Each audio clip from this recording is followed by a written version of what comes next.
Last class में जहां तक मुझे याद है हम लोगों ने non inertial frame of reference किया था शायद। Yes sir. होमवर्क भी दिया था उसके। हाँ सर। अच्छा, वो एक असाइनमेंट दिया होगा, असाइनमेंट नंबर 5 शायद। Yes sir, yes sir.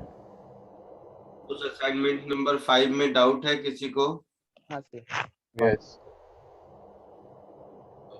उसका डाउट पहले कर लेते हैं, उसके बाद हम लोग लास्ट टॉपिक जो है स्प्रिंग वाला वो पढ़ेंगे। तो जो भी डाउट्स है फटाफट पूछ लीजिए। सर 6, 12, 13।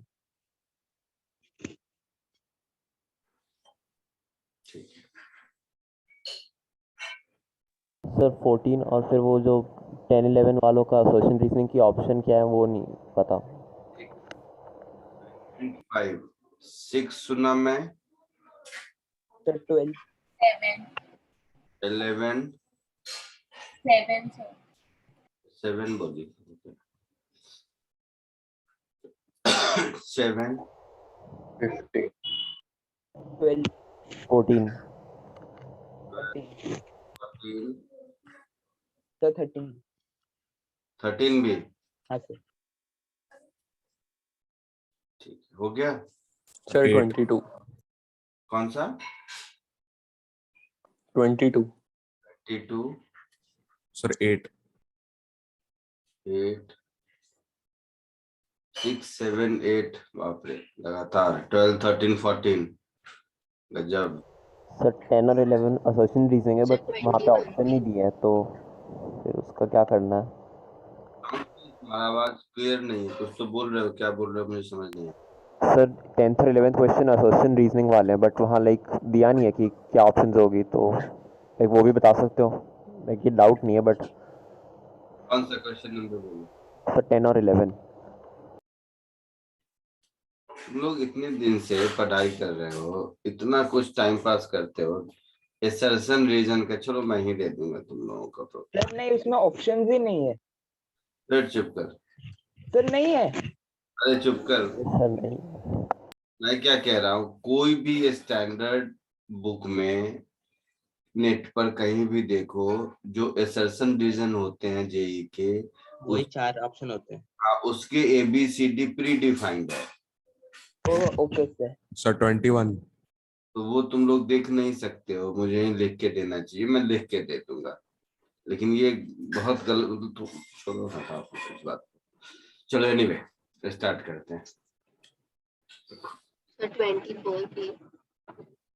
और भी 24 भी चाहिए, ठीक है।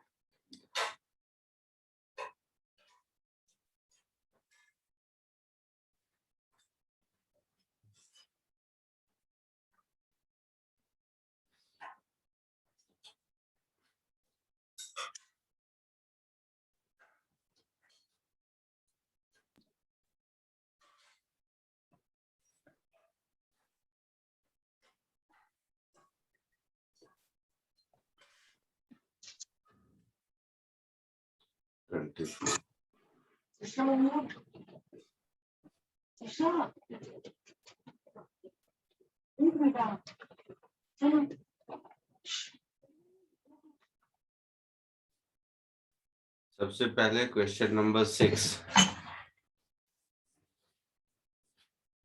सबसे पहले क्वेश्चन नंबर 6।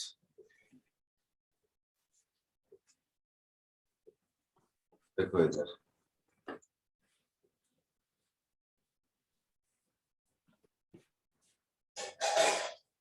किसने पूछा? सर मैंने। कुछ किया था? हाँ सर, ट्राई किया।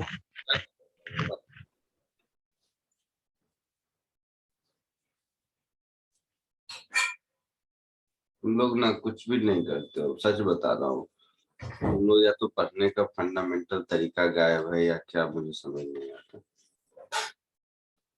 कुछ दिमाग पे जोर नहीं डालना चाहते हो तुम लोग, स्कूल वाले थॉट प्रोसेस से बाहर निकले ही नहीं हो। कोई क्वेश्चन देखा, कुछ कुछ किया, नहीं हुआ टीचर से पूछ लेंगे तो सीख जाएंगे। ये अगर तुम्हें लगता है टीचर से पूछ के सीख जाएंगे तो ये गलत है। टीचर से पूछ के आप इस क्वेश्चन का सॉल्यूशन पा जाएंगे, सीख जाएंगे नहीं होता है। सीखेंगे तब जब खुद से इनफाइनाइट अटेम्प्ट मारेंगे, गिव अप हो जाएगा जब, तब उसको बोलते हैं सीखना। एनीवे देखो मैं ओरली बता देता हूँ। एक तो इसको ओरली भी सॉल्व कर सकते हो। अगर अल्फा 0 हो जाएगा तो tan inverse a by g answer होगा। हाँ सर। यस है ना, ये लास्ट क्लास में देखा था। हाँ सर। तो इससे पहला ऑप्शन है, ये तो डायमेंशनली इनकरेक्ट है, क्योंकि tan इनवर्स एनीथिंग में ये नंबर होना चाहिए। तो a एक्सेलरेशन है तो नीचे भी कुछ है होना चाहिए, तो डायमेंशनली इनकरेक्ट है ये। हाँ सर। हाँ सर। ये अभी बताया अल्फा 0 करो तो tan इनवर्स a बाई जी होना चाहिए, अभी पिछली बार चेक किया था तो ये भी गलत है। Yes sir. ये अल्फा से इंडिपेंडेंट है तो ये गलत है। तो ये सही है, कुछ लिखने की भी जरूरत नहीं है, बट सॉल्व कर देता हूं। अब इसको सॉल्व करो।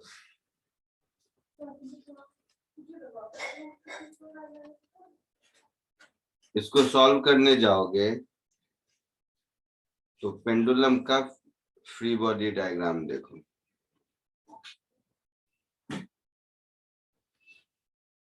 नहीं यार, मैं हैप्पी नहीं हूं तुम लोगों के पढ़ने के तरीके से, बिल्कुल भी नहीं। इसको तो पढ़ाई नहीं ही कहते हैं, ये पक्का है। तो इतना आराम से लाइफ नहीं चलता है बेटा। तुम लोगों को लगता होगा एकदम मजा आया, सब कुछ आराम से धीरे धीरे उठाए सब सॉल्व हो जाए, ऐसा कभी थोड़ा ना होगा, ऐसा नहीं होता।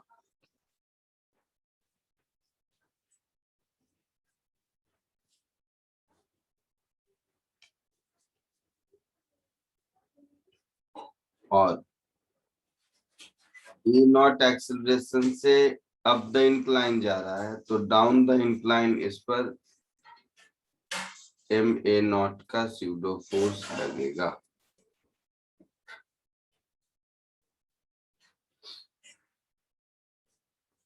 ठीक है, यस सर। इसी लाइन में नहीं होगा, अल्फा बीटा थोड़ा ऊपर नीचे होगा, ऐसे कर दो।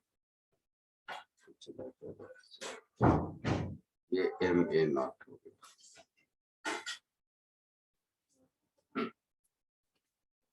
अब इसका इक्विलिब्रियम मुझे देखना है।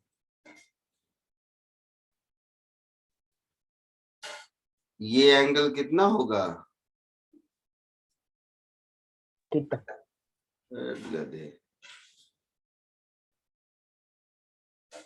ज्योमेट्री ज्योमेट्री फिजिक्स नहीं है। ये एंगल, ये दो एंगल बताओ। थीटा तो यहां से एंगल है ना, वर्टिकल से एंगल थोड़े ना है। नहीं समझा?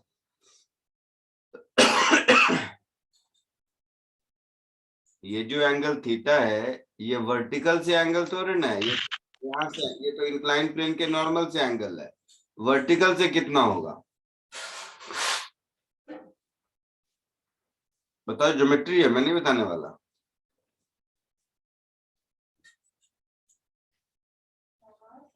इंक्लाइन प्लेन हॉरिजॉन्टल से अल्फा बनाता है तो ये अल्फा होगा।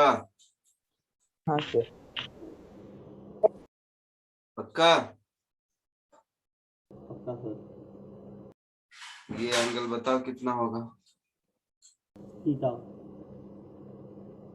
ये एंगल थीटा होगा वर्टिकल से।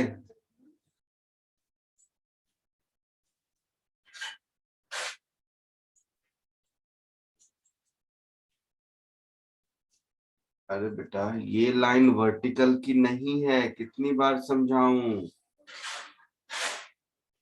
ये लाइन वर्टिकल की दिख रही है आपको? नहीं सर सॉरी, वो गलत हो गया, एक सेकंड। कितना एंगल होगा?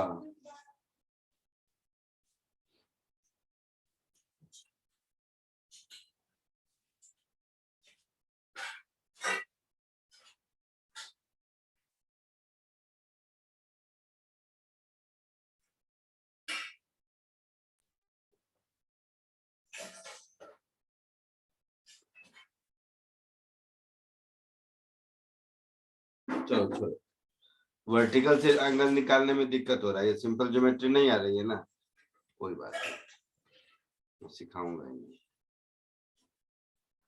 जो आ रहा है वही करो। बहुत लोगों की हालत खराब है, ये सब बेसिक में ठीक।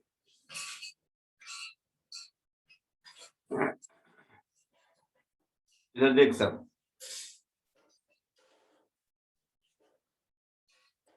ये तो इंक्लाइन प्लेन वाला लाइन है ना? हाँ सर। एक्स और वाई तो मैं कोई भी ले सकता हूँ, तो मैं एक्स और वाई अब इंक्लाइन प्लेन और इंक्लाइन प्लेन का नॉर्मल ले लेता हूँ।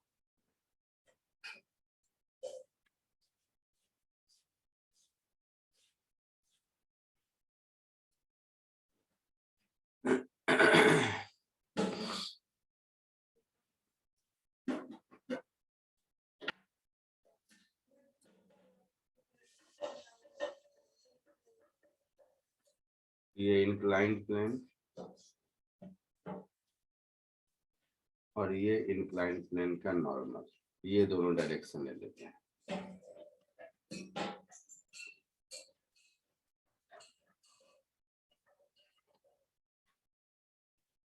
थोड़ा सा भी तुम लोग फाइटिंग करना चाहते हो,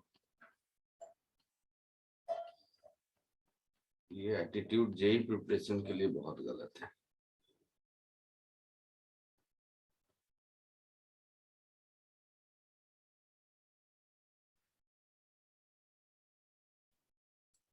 ये एम ए नॉट वाला वेक्टर हो गया,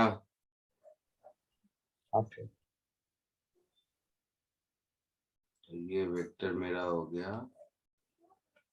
एम ए नॉट वाला। इस वाले लाइन से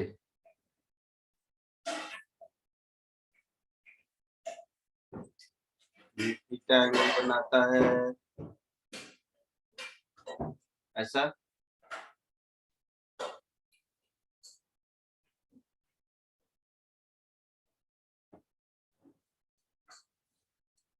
ऐसा। ये तो इस लाइन से थीटा दिया है ना,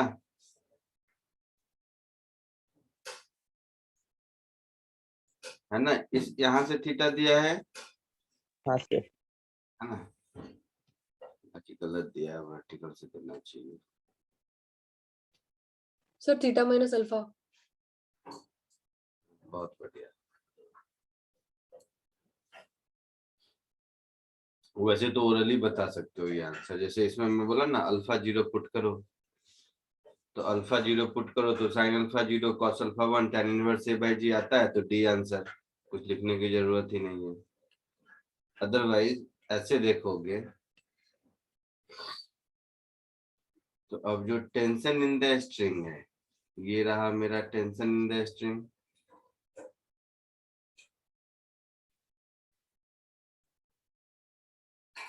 अब ये टेंशन इन द स्ट्रिंग इससे थीटा बनाता है, हाँ सर। यही मतलब है ना बेटा? हाँ सर। इससे, और जो mg है वो वर्टिकली डाउनवर्ड लगेगा, यस। तो mg इससे अल्फा बनाएगा, हाँ सर। हाँ सर। नॉर्मल से। अब इसको रिजॉल्व कर दीजिए, तो ये हो गया t साइन थीटा। मैं तो कोई भी डायरेक्शन को एक्स वाई ले सकता हूँ ना, तो पहले वर्टिकल हॉरिजॉन्टल को लिया, तो मान लो दिक्कत लग रही है तो ऐसा तो कर सकते हैं, हाँ सर। है ना। mg को रिजॉल्व करें, एमजी कॉस अल्फा, और ये हो गया mg साइन अल्फा, हो गया।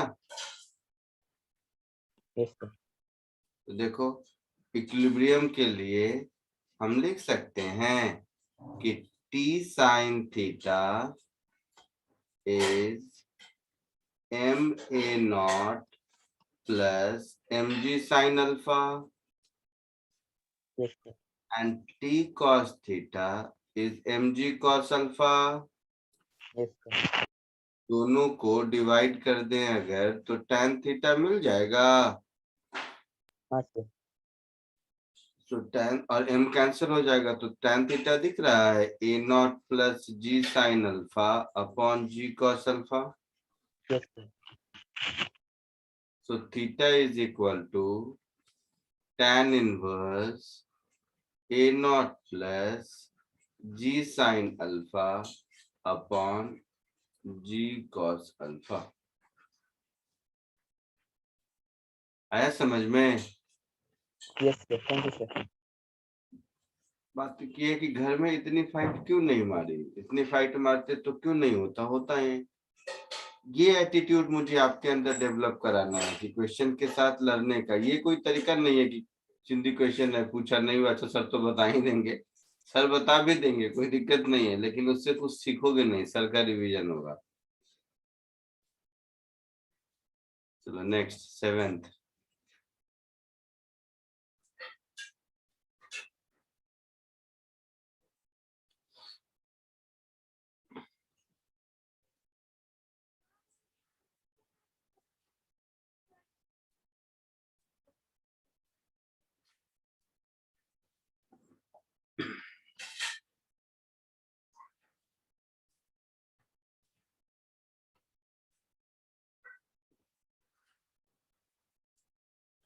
आगे बढ़े. Yes, sir. Question number 7. A lift L is moving upward with constant acceleration A equal to G. A small block A of mass M kept on the wedge B same mass M height of वैसा वैसा. तो इससे easy question कुछ नहीं हो सकता है. पता है कुछ भी नहीं. पता नहीं तुम लोग क्यों पूछे हो. सीरियसली mg नीचे ऐड कर रहा है. Yes, sir. स्यूडो फोर्स वाला भी mg नीचे ही एक्ट कर रहा है. Yes, sir. सर ये तो एक्सेलरेशन आ गया उसका फिर उसके बाद मेरे को नहीं समझ आ रहा है. सरफेस नॉर्मल इधर होगा. ये एंगल थीटा है तो ये भी थीटा होगा. तो इधर 2mg cos थीटा होगा. तो इधर 2mg sin थीटा होगा. मतलब acceleration down the incline 2g sin theta होगा. हाँ ये आ गया. आ गया. तो कॉमन सेंस से बताओ. यहाँ पूछा है इसको नीचे आने में कितना टाइम लगेगा. यही पूछा है ना. हाँ तो S H by sine theta होगा. तो ये जो डिस्टेंस है ये h अपॉन साइन थीटा होगा. Yes, sir. तो हो गया. तो ये हो गया h अपॉन साइन थीटा. बिल्कुल भी मैं हैप्पी नहीं हूँ. बिल्कुल भी नहीं.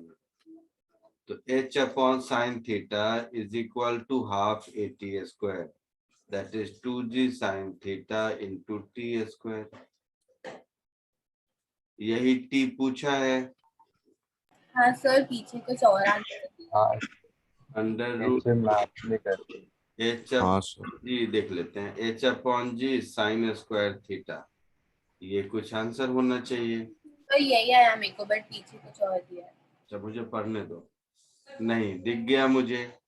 वेज का भी मास है ना. वेज का भी मास है. सर तो उससे कुछ अफेक्ट नहीं होगा ना. होगा ना. वेज पीछे जाएगा भाई साहब. तुम लोगों ने देखा जल्दबाजी में मैंने क्या दिया. इफेक्ट देखो उसका. ए जब स्लाइड करेगा तो बी भी पीछे जाएगा ना. समझ रहे हो.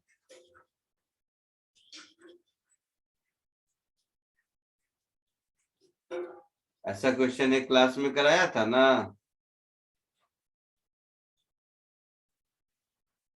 हाँ सर। देख देख इधर देख, इस क्वेश्चन को मैं सीधा कर देता हूँ। देखो ये क्लास में ऐसा कराया था,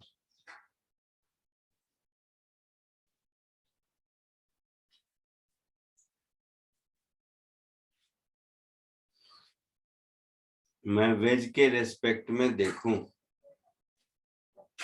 सब कुछ वेज के रेस्पेक्ट में, तो ये एक मास है,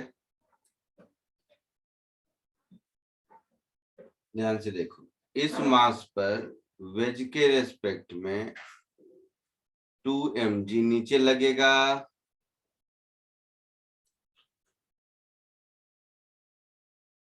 टू mg समझ आया ना? Yes. Yes sir.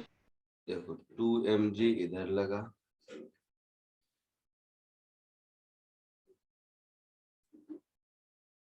Surface normal इधर लगा, ये हुआ ए का फ्री बॉडी डायग्राम। हुआ? Yes sir. Yes sir. तो ए का एक्सीलरेशन इस डायरेक्शन में, वैसे ए के पास दोनों एक्सीलरेशन होगा, एक वर्टिकली अपवर्ड भी होगा और इधर, बट बी के रेस्पेक्ट में, मतलब कोई ऑब्जर्वर यहाँ बैठा हुआ है तो वो इधर आता हुआ ही दिखाई देगा, है ना? तो कहीं भी छोड़ दो उसको। अब बी पर देखो, ये हुआ ए का फ्री बॉडी डायग्राम। बी पर अगर देखोगे तो बी पीछे जाएगा, तो बी का एक्सीलरेशन ऑफ बी इधर है, मान लो बी पर फोर्स क्या लग रहा है, तो ये जो एन इस पर लगाया है, यही वाला एन इस पर लग रहा होगा, Yes, sir. है ऐसा? हाँ सर। और इसका खुद का वेट और स्यूडो फोर्स 2 mg इधर एक्ट कर रहा होगा,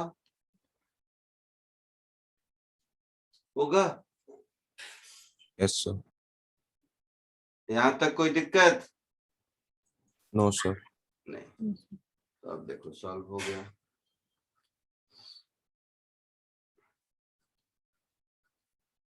ये एंगल कितना होगा?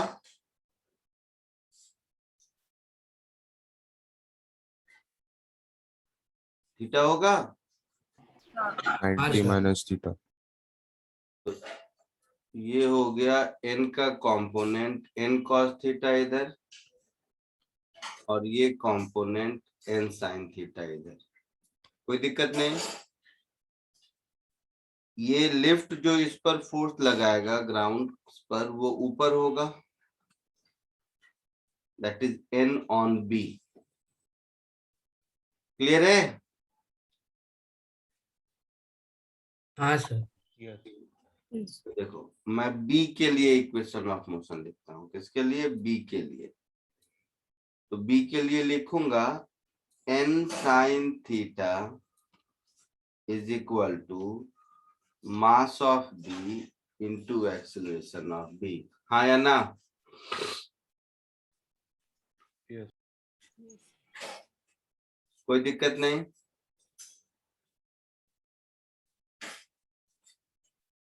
बोलो। No sir. ये हम लोग किसके रेस्पेक्ट में? वेज के रेस्पेक्ट में देख रहे हैं। ग्राउंड के रेस्पेक्ट में अगर देखेंगे, ध्यान से सुनना, तो एन बी, ये 2 mg की जगह केवल mg लिखेंगे, तो N B minus N cos theta minus mg is ma। अगर ग्राउंड के रेस्पेक्ट में देखें तो कुछ समझ आ रहा है कि कुछ नहीं समझ आ रहा है?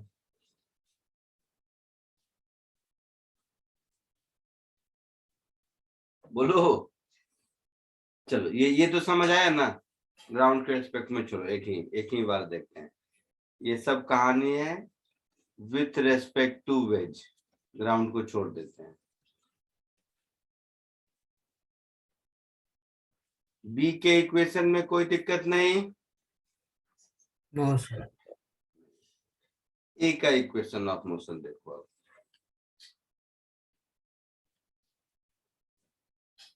ये एंगल थीटा है, ये एंगल भी थीटा है, तो 2mg का एक कंपोनेंट इधर और एक कंपोनेंट इधर, तो ये वाला कंपोनेंट हो गया 2mg साइन थीटा और ये वाला कंपोनेंट हो गया 2mg कॉस थीटा। ठीक है, यस सर। तो ए का मोशन अगर हम देखेंगे तो हम क्या लिखेंगे, 2mg cos theta is equal to mass of A into acceleration of A. 2mg sin theta ना? हाँ, 2mg sin थीटा, हाँ यस। क्योंकि ये ग्राउंड के रेस्पेक्ट में, मतलब ऐसे लिखेंगे देखो, तो अगर मैं वेज के रेस्पेक्ट में देखूं तो वेज के रेस्पेक्ट में n की वैल्यू क्या लिख दूंगा मैं, n is equal to 2mg cos theta हाँ लिखूंगा, क्योंकि वेज के रेस्पेक्ट में ये इधर तो जा नहीं रहा है। Yes. Yes sir. पक्का? अच्छा, तो ये n की वैल्यू अगर हम यहाँ पुट कर दें तो एक्सेलरेशन ऑफ b मिल जाएगा। Yes. तो ये n की वैल्यू यहाँ सब्स्टिट्यूट कर दीजिए, तो यहाँ से मुझे मिल गया 2mg cos theta into sine theta. ये अच्छा क्वेश्चन पूछा आपने, इसके लिए मैं खुश हो गया। तो यहाँ से मुझे एक्सेलरेशन ऑफ बी मिल गया,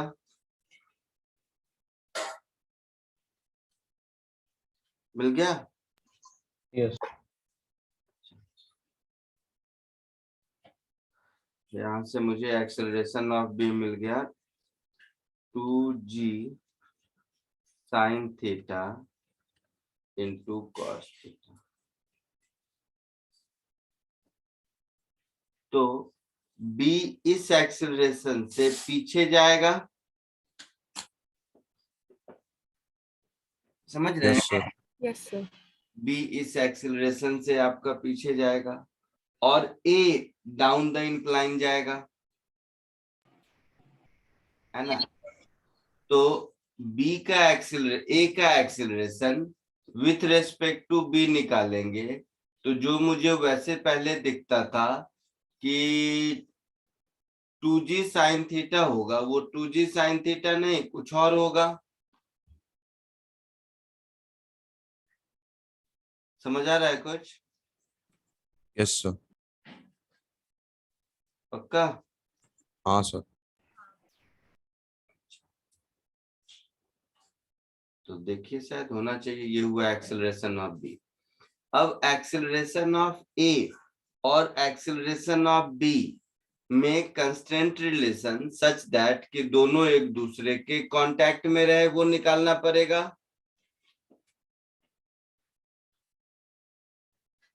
एक्सेलरेशन ऑफ बी तो हो गया,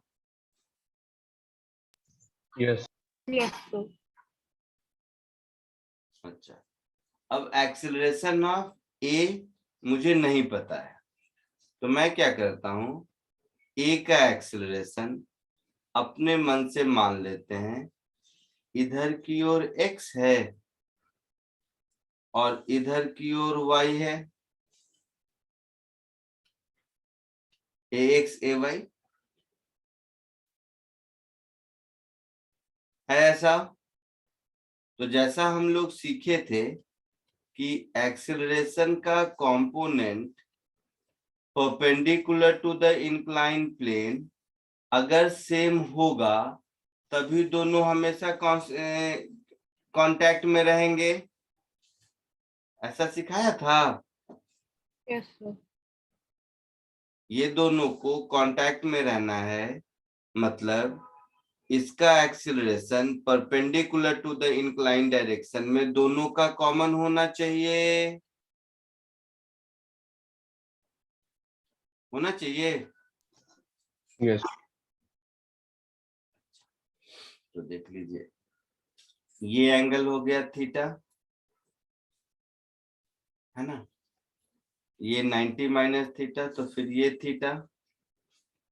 तो ax का इधर वाला कंपोनेंट मुझे मिल जाएगा ax cos थीटा, और इधर वाला मिल जाएगा ax sin थीटा।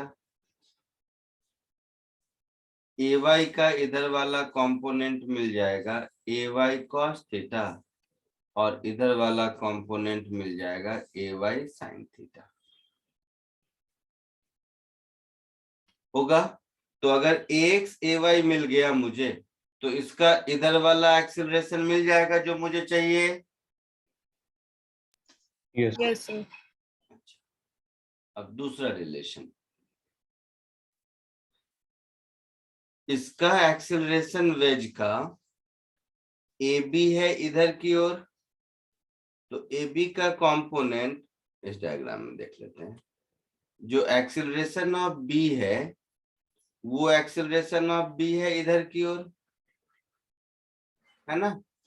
तो एक्सीलरेशन ऑफ बी का ये वाला कंपोनेंट कितना होगा, acceleration of B sine theta, मतलब A Y cos theta minus A X sine theta acceleration of B sine theta के बराबर होना चाहिए। Yes. समझ रहे हैं पक्का? Yes. तो लिख देते हैं ऐसे। तो यहां से मुझे मिल गया acceleration of Y sine A Y sine cos theta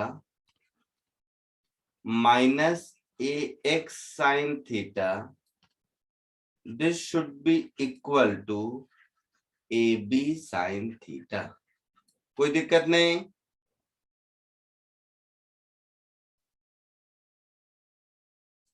है ना।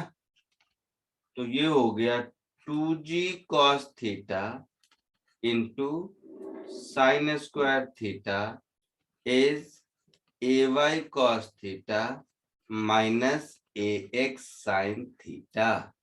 कोई दिक्कत यहां तक? No, sir. No sir. बस एक और इक्वेशन अगर मिल जाए तो मेरा ए एक्स ए वाई दोनों मिल जाएगा, फिर प्रॉब्लम भी सॉल्व हो जाएगा।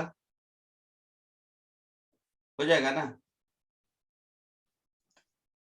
Yes.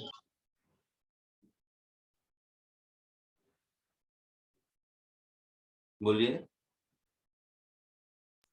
Yes. हाँ सर।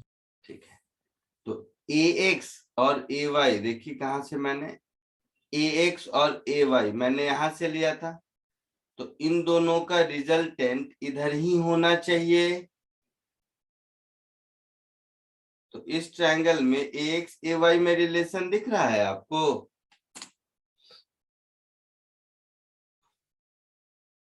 नहीं समझे?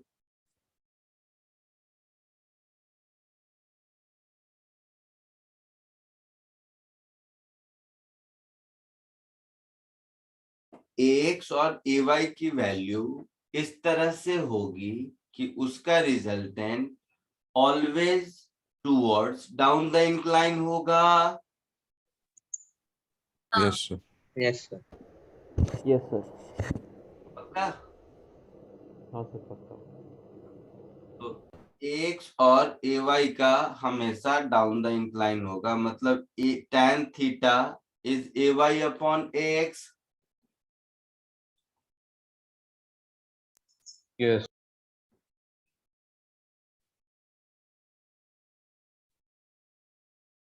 ठीक है, tan theta is A Y upon A X, हाँ या ना? हाँ sir. Yes sir. तो यहां से मुझे मिल गया कि tan theta is A Y upon A x.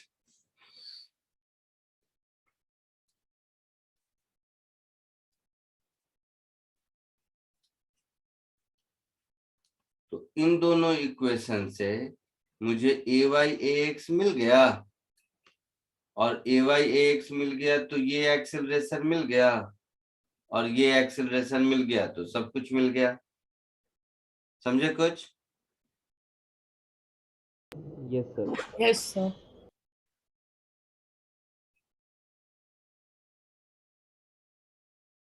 थोड़ा सा कुछ मिस्टेक हुआ है।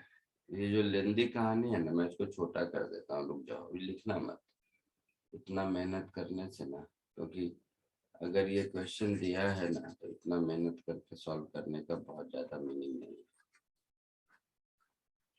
मैं इसको थोड़ा सा आपको आसान कर देता हूँ कुछ, रुक जाइए। मतलब मिनिमम काम, मिनिमम एफर्ट हो, वो जरूरी है। तो ये ओवरऑल आपको एक कहानी समझ आई कि ब्लॉक बी भी मूव करेगा, ये तो पक्का है। और ब्लॉक बी को मूव कौन सा फोर्स करा रहा है? Normal by. हाँ, ये जो नॉर्मल दोनों एक दूसरे पर लगाते हैं, ये ब्लॉक बी को मूव करा रहा है ना। अब हम इसको कुछ छोटा छोटा देखते हैं, इसको थोड़ा जितना छोटा कर सकें क्वेश्चन को उतना अच्छा है। बट ब्लॉक बी मूव कर रहा है, ये बात समझ आ गई ना? Yes sir. की वजह से वो आंसर में डिफरेंस है। अब और ये दूसरी बात ये समझ में आई कि हमें ये दोनों कांटेक्ट में रहे, इसलिए कंस्टेंट इक्वेशन भी यूज करना है ना। तो ये इतना मेहनत करने के बाद अब छोटे मेथड से जरा देखो, तो ये दो बात क्लियर है। तो देखो मैं क्या करता हूं, एक्सीलरेशन ऑफ बी को, एक्सीलरेशन ऑफ बी को मैं लिख देता हूं माइनस ए आई कैप। कोई दिक्कत? तो बी का एक्सीलरेशन मैंने इधर की ओर ए मान लिया, इसका बी का एक्सीलरेशन। सर ए एक माइनस ए भी होना चाहिए ना, आई कैप। नहीं, ए लिख दिया है मैंने, क्योंकि बार बार उतना लंबा क्यों करूंगा इसके लिए।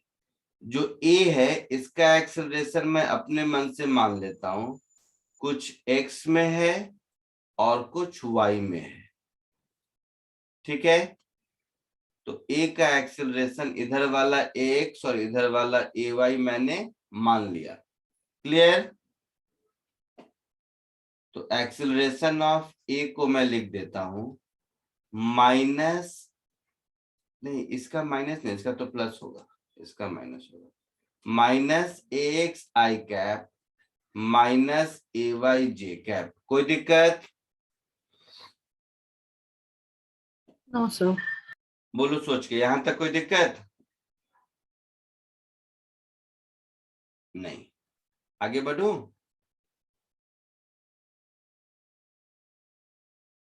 Yes sir. यहां तक तो कोई दिक्कत नहीं होना चाहिए।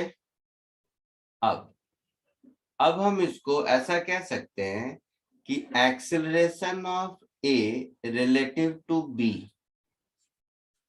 तो acceleration of A relative to B देखेंगे तो इसको लिखेंगे acceleration of A minus acceleration of B. Yes sir. मैं ऐसा इसलिए कर रहा हूं कि एक ही में आपका सारा काम चल जाए। तो ये हो जाएगा minus A X plus A, minus A X, A minus B करेंगे प्लस ए, ये हो गया I cap minus A Y J cap. ऐसा हो गया? Yes sir. Yes sir. Acceleration of A relative to B हमेशा डाउन द इंक्लाइन ही होना चाहिए। यस। मैं एक ही में दोनों का काम चल जाए इसके लिए, यानी कि ये जो मेरा वेक्टर है which is acceleration of A relative to B, इसका डायरेक्शन तो फिक्स है ना, डाउन द इंक्लाइन ही होना चाहिए। समझ रहे हैं? Yes. मतलब acceleration of A relative to B का एक्स कंपोनेंट और acceleration of A relative to B का वाई कंपोनेंट, ये दोनों में tan थीटा होना चाहिए। for A to move down on incline,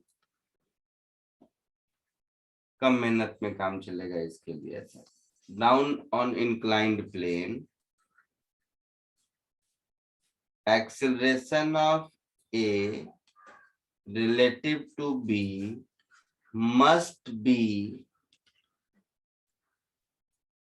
in the direction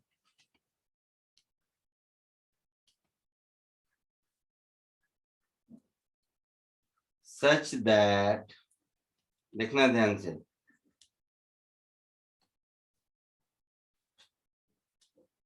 tan theta is y component upon x component, होगा?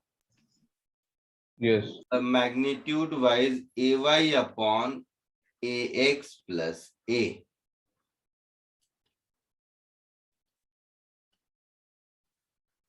कोई दिक्कत किसी को?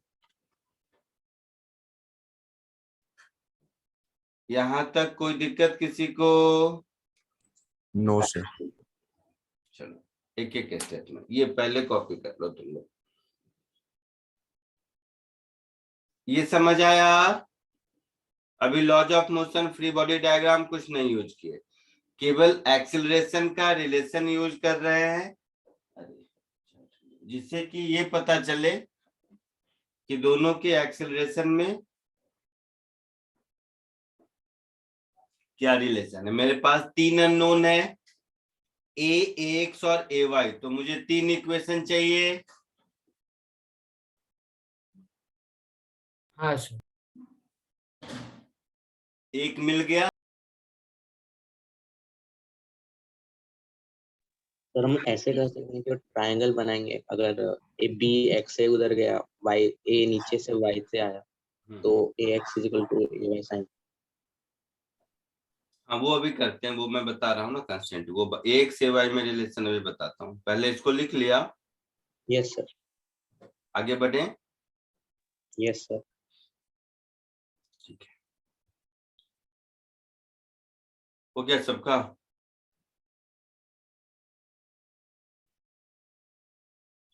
Yes, sir. अब आ जाओ फ्री बॉडी डायग्राम पर और कांस्टेंट इक्वेशन पर।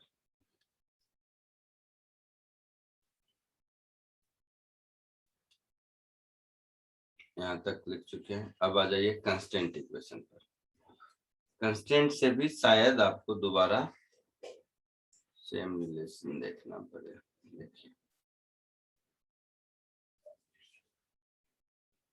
हमने क्या किया है कि इसका एक्सेलरेशन बोला है ए इधर है ना, ब्लॉक का एक्सेलरेशन ए वाई इधर है और ए एक्स इधर है, यही बताया है। तो रिजल्टेंट डाउन द इंक्लाइन में ये होगा। इसका दूसरा मीनिंग ये है कि ये कंपोनेंट में 0 होना चाहिए, आई मीन दोनों का सेम होना चाहिए, ये कहने का मतलब ऐसा होगा। तो Yes. ये एंगल थीटा, ये हो गया ए एक्स कॉस थीटा, देखना इससे भी वही रिलेशन आएगा, ये हो जाएगा ए, सॉरी, ये हो जाएगा ए एक्स साइन थीटा, ये हो जाएगा ए वाई कॉस थीटा,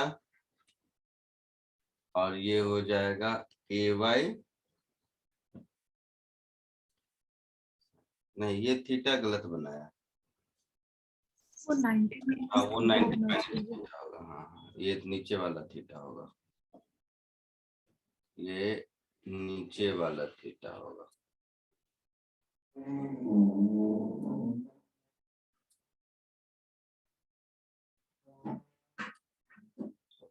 ये आपका होगा कॉस थीटा है ना, और ये आपका हो जाएगा sine theta.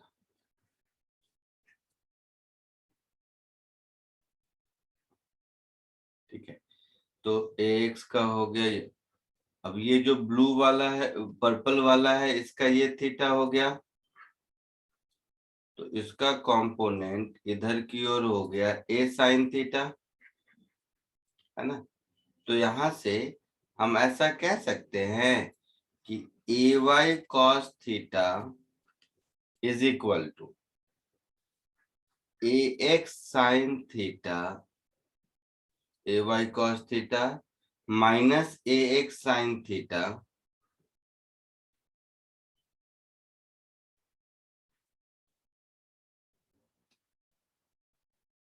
this should be equal to a sin theta.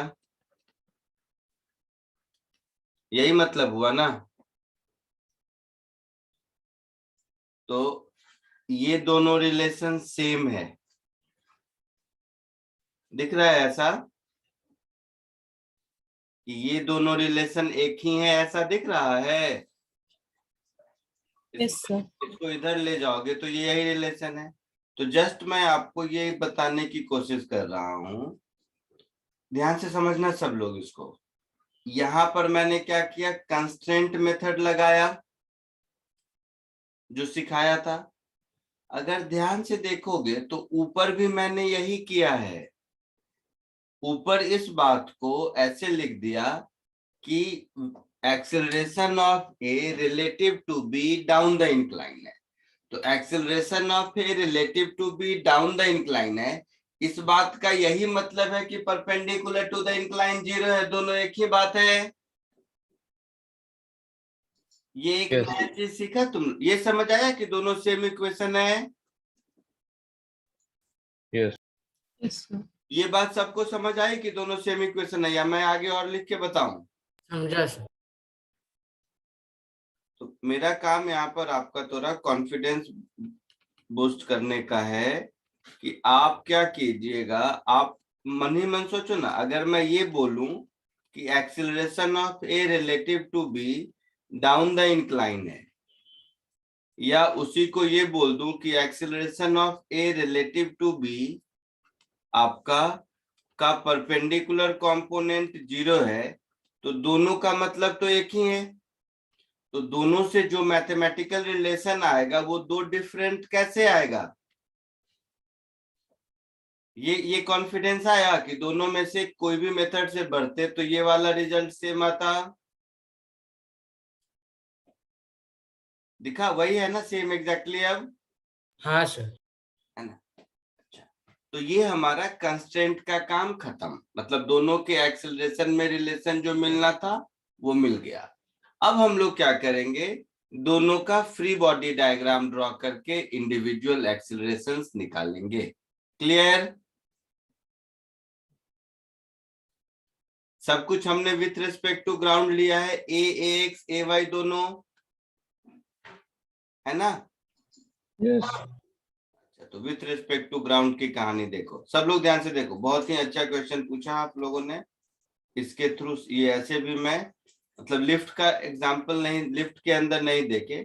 Lift में क्या है कि वो मैं भी पहली बार क्वेश्चन देखा ना, ये डिस्टेंस नहीं दिख रहा था, कम है, तो लगा कि ये फिक्स है, ये भी पीछे जाएगा। तो ये एग्जांपल मैं कराने ही वाला था, जिसमें लिफ्ट हटा के बताता कि ये कुछ एक्सेलरेशन से ऊपर जा रहा है। ठीक है, ये बहुत ही बेहतरीन क्वेश्चन है। इस स्टेप तक कोई दिक्कत नहीं किसी को? नहीं। अब 5 मिनट सिर्फ फ्री बॉडी डायग्राम देखो, ध्यान से सब लोग देखो। टाइम लगेगा, कोई बात नहीं, इससे बहुत फंडामेंटल चीजें सीखेंगे। मैं पैरेलली ही ए और बी दोनों का फ्री बॉडी डायग्राम बनाता हूं। ए का आइए, ए पर इसका खुद का वेट mg नीचे, यस और ए पर नॉर्मल रिएक्शन ऊपर, यही दो फोर्स है।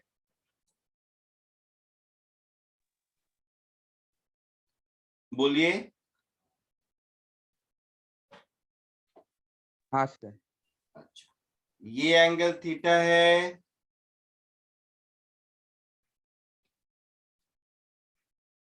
तो ये n cos थीटा है और ये n sin थीटा है ऐसा?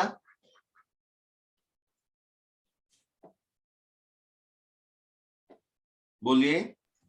Yes. Yes, sir. तो मैं इसका इक्वेशन ऑफ मोशन ऐसा लिखूंगा कि mg minus n cos theta is m into ay लिखूंगा, and n sin theta is equal to m into ax लिखूंगा। Yes, sir. Yes. कोई डाउट? No sir. नहीं। अब आइए बी का फ्री बॉडी डायग्राम। बी मतलब इंक्लाइंड प्लेन। इंक्लाइंड प्लेन पर force क्या क्या लग रहा है? यही वाला n इधर लग रहा है, ये दोनों n सेम है ना बेटा? Yes sir, action reaction pair है। क्या बोल रहे हैं? Yes sir, same action reaction pair है। हाँ सेम है। तो वर्टिकल से ये एंगल थीटा है, तो ये एंगल भी थीटा होगा। फिर इसका खुद का वेट mg नीचे लगेगा, और जो ग्राउंड है, ग्राउंड मतलब जो लिफ्ट है, वो लिफ्ट का नॉर्मल रिएक्शन ऊपर लगेगा। यही होगा? बोलिए। यही तीन फोर्सेस होंगे ना? उसका खुद का वेट, लिफ्ट का नॉर्मल रिएक्शन और ब्लॉक का n, यही होगा? यस। Yes. Yes. तो n का ये वाला कंपोनेंट मुझे मिल गया n cos थीटा, और n का ये वाला कंपोनेंट मुझे मिल गया n sin थीटा। देखिए अब आप लोग सब कुछ खुद निकाल लेंगे, तो इससे मुझे मतलब नहीं है, मैं इसको देख लेता हूं। मतलब में जरूरत पड़ेगी तो देखेंगे। n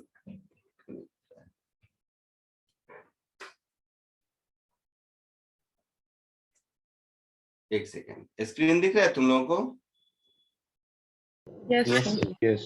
मेरा गायब हो गया था, अब दिख रहा है। हाँ, so n cos theta is small m into a लिखा था हमने b का एक्सीलरेशन लेफ्टवर्ड डायरेक्शन में। बोलिए। Yes. Yes sir. लिखा था ना?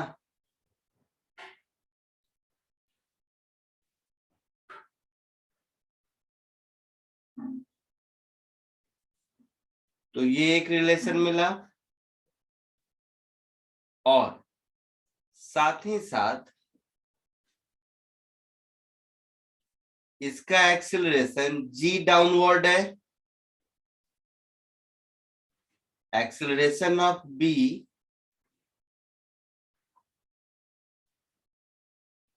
एक सेकेंड बेटा, एक वर्ड यहाँ पे मैंने गलत कर दिया।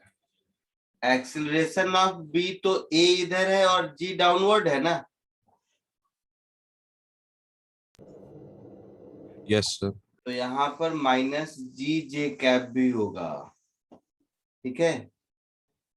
अभी नजर पड़ी तो यहाँ पर माइनस जी जे कैप भी होगा। समझ गए? ए माइनस बी करेंगे तो ये जी डाउनवर्ड है। एक्सीलरेशन ऑफ बी तो जो मैंने ए इधर लिया है वो तो लिफ्ट के रिस्पेक्ट में ना, डाउनवर्ड नहीं, अपवर्ड जा रहा है। जी से अपवर्ड जा रहा है, तो plus plus plus G J cap भी है।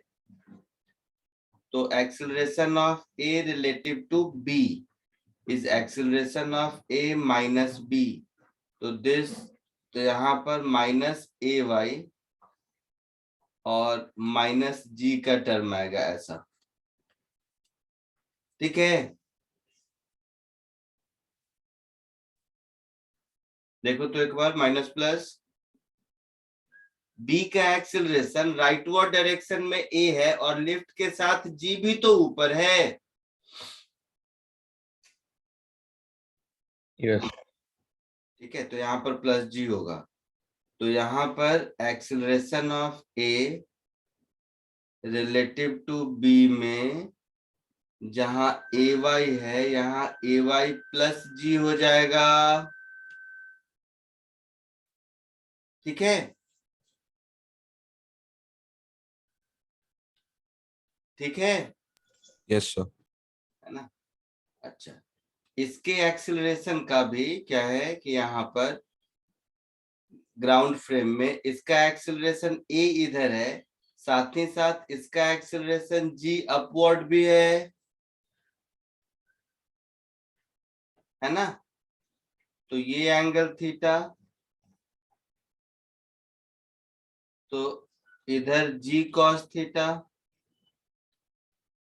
तो यहाँ पर जो ए साइन थीटा है, ये ए sine theta minus G cos theta होगा, मतलब सेम रिजल्ट आएगा, मेरा ये कहने का मतलब है। ठीक है, जो वहां पर आया था, आई मीन ये जो ए वाई प्लस जी आया है वो होगा। आई बात समझ में? वो जी छूट गया था, तो मतलब ये दोनों से सेम रिजल्ट आता है, ये मैं कह रहा था। ये तो प्लस जी हो गया। अब देखो, ये एक क्वेश्चन क्या है, अपने आप में बहुत बड़ा है। तो हाँ, यहां पर मैंने लिख दिया n cos theta is equal to M A, ये होगा इक्वेशन ऑफ मोशन। बोलो। Yes. Yes, तो sir. ये 1 2 और 3, जैसे 2 और 3 को डिवाइड कर देंगे तो मुझे a और ax मिलेगा। 2 और 3 से मुझे a मिलेगा, a और ax में रिलेशन बोलिए। Yes. तो 2 और 3 से मुझे a और ax में रिलेशन मिलेगा, और हाँ जाइए ना। 2 और 3 से मुझे a और ax और n में रिलेशन मिलेगा ना। इस n को यहाँ पुट करना है, और फिर मेरे पास ये जो ऊपर वाला इक्वेशन है ये है, ये तीनों को यूज करना है। तो देखिए, ऊपर यहां तक लिख चुके हो सब, इसमें चेंज करना है सबको। ए वाई प्लस जी कर लो ए बी में, बी के एक्सेलरेशन में, बी का एक्सेलरेशन सिर्फ इधर नहीं है, बी इधर भी है और जी ऊपर भी है। ठीक है, ए का एक्सेलरेशन में जी का सारा इफेक्ट लेकर फाइनल ए वाई इधर है, इसलिए बी ए वाले फ्री बॉडी डायग्राम में जी नहीं आएगा। समझ रहे हो सब लोग? Yes. सर जस्ट एक क्वेश्चन था। तो ये वाला पहले जरा सा कॉपी, हाँ बोलो क्या है बेटा? सर ए वाई माइनस जी तो नहीं होगा, बिकॉज जी तो लाइक अपवर्ड लग रहा है ना, तो जब माइनस होगा तो माइनस माइनस प्लस होना चाहिए। कहाँ पर? सर जब हम लोग वेक्टर फॉर्म में लिखते हैं, ये मैंने, ये ओवरऑल ये जो दिख रहा है आपको, ये मैंने फ्री बॉडी डायग्राम बनाया है विथ रेस्पेक्ट टू ग्राउंड। ये free body diagram with respect to ground बनाया है मैंने, मान लो। ठीक है, तो ग्राउंड से कोई देखा तो उसको ए नीचे आता हुआ दिखता है, साथ ही साथ लेफ्ट में जाता हुआ दिखता है। ठीक है? Yes sir. तो ए के एक्सेलरेशन का एक कंपोनेंट आपका हो गया माइनस आई कैप में, और दूसरा कंपोनेंट हो गया माइनस जे कैप में। तो ए का एक्सेलरेशन मैंने मान लिया minus X I cap minus A Y J cap. इस स्टेप में कोई दिक्कत है? No sir. नहीं। सब लोग ध्यान से देखो, इसमें कोई दिक्कत नहीं किसी को? ग्राउंड से अगर कोई देख रहा है तो नहीं। अब ग्राउंड से जो आदमी वेज बी को देखेगा तो वो क्या होगा, लिफ्ट के साथ ऊपर जाता हुआ दिखाई देगा। तो इसका अपवर्ड डायरेक्शन में एक्सेलरेशन एग्जैक्टली लिफ्ट के बराबर होगा, न कम न ज्यादा। Yes sir. तो अपवर्ड डायरेक्शन में एक्सेलरेशन जी है, और राइटवर्ड डायरेक्शन में कुछ एक्सेलरेशन होगा, we have assumed it as A. Yes sir, समझ गया सर। तो ये मैंने लिखा एक्सेलरेशन ऑफ बी वेक्टर, ये मैंने लिखा acceleration of A vector. Yes sir. Clear? Yes sir. आप लोगों को पहले मैंने लिखने दिया था, तो उसके कॉरस्पॉन्डिंग ये चेंजेस इसमें कर लीजिए, ठीक है? Yes sir. यहां तक कोई दिक्कत किसी को? इसी तरह सेकेंड मेथड में ये जो पर्पल से मैंने ड्रॉ किया है, ये किसका है? ये वेज का एक्सेलरेशन है। तो वेज के एक्सेलरेशन का एक कंपोनेंट इधर है, दूसरा कंपोनेंट इधर है। तो इन दोनों से मिला के वेज कंस्टेंट निकालेंगे तो अगेन सेम रिलेशन आएगा, ठीक है? Yes sir. क्योंकि वेज का acceleration down the incline A sine theta minus G cos theta perpendicular to the incline, और ब्लॉक ए का acceleration perpendicular to the incline भी उतना ही होना चाहिए, that is A Y cos theta minus A X sine theta. दोनों को equal कर दिया, कॉस वाला टर्म एक साथ, साइन वाला टर्म एक साथ, सेम रिलेशन आएगा। Yes sir. तो इस स्टेप तक भी किसी को कोई डाउट नहीं? No sir. ये एक क्वेश्चन है, इससे बहुत सारे क्वेश्चन मिलेंगे आपको, मतलब बहुत सारे। आप ये मत समझो कि एक क्वेश्चन में बहुत टाइम लगा रहे हैं तो बहुत डिफिकल्ट है। मैं आपको इस एक क्वेश्चन के थ्रू, जैसा मैंने कहा मुझे कराना ही था, बहुत कुछ सीखेंगे। जैसे एक छोटा क्वेश्चन हो सकता है जिसमें केवल यही रिलेशन पूछे, समझ रहे हो आप लोग? तो ये एक क्वेश्चन में बहुत सारे क्वेश्चंस हैं। अब फ्री बॉडी डायग्राम ए और बी में किसी को कोई दिक्कत है, किसी तरह का कोई डिस्कशन करना है तो बोलो। सर वो बी में थीटा गलत बनाया है, वहां पे 90 माइनस थीटा होना चाहिए। कहाँ पर बेटा? सर बी वाले कॉलम में। अच्छा, हो सकता है, देख लेते हैं अभी।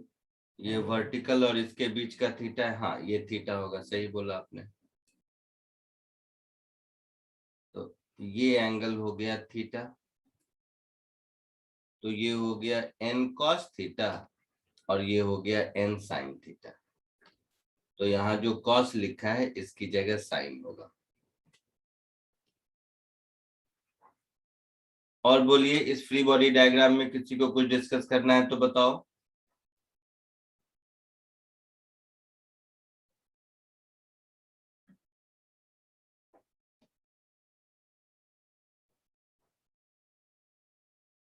बोलिए।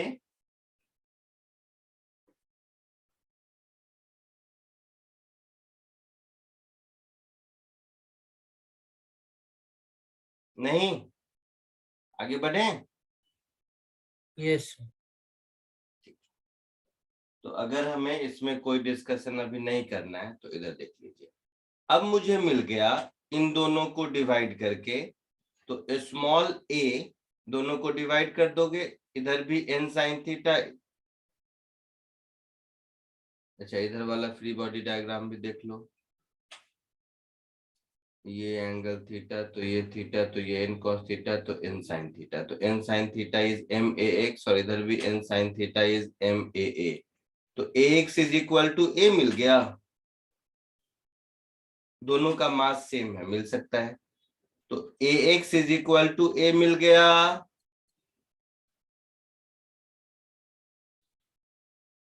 इन दोनों इक्वेशन से दिख रहा है?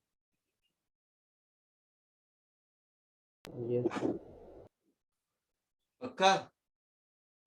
अच्छा, AX अगर मुझे A मिल गया तो मुझे n की वैल्यू भी AX में या A में किसी एक में मिल जाएगा। इक्वेशन 1 में पुट कर देंगे तो n को हम लिख सकते हैं MAX बाई साइन थीटा।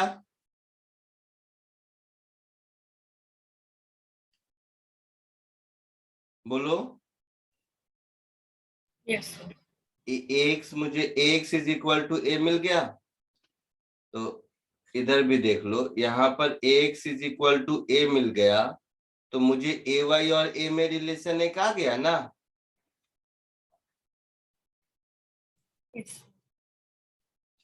तो AX is equal to A मैं यहाँ पुट कर देता हूं, तो मुझे n मिल जाएगा MA अपॉन साइन थीटा। इस n को इसमें सब्स्टिट्यूट कर दिया तो mg minus n cos theta, मतलब ma cot theta is equal to m into ay होगा। सारे m को हटा दीजिए तो g minus a cot theta इज ay होगा। a और ax की वैल्यू सेम है,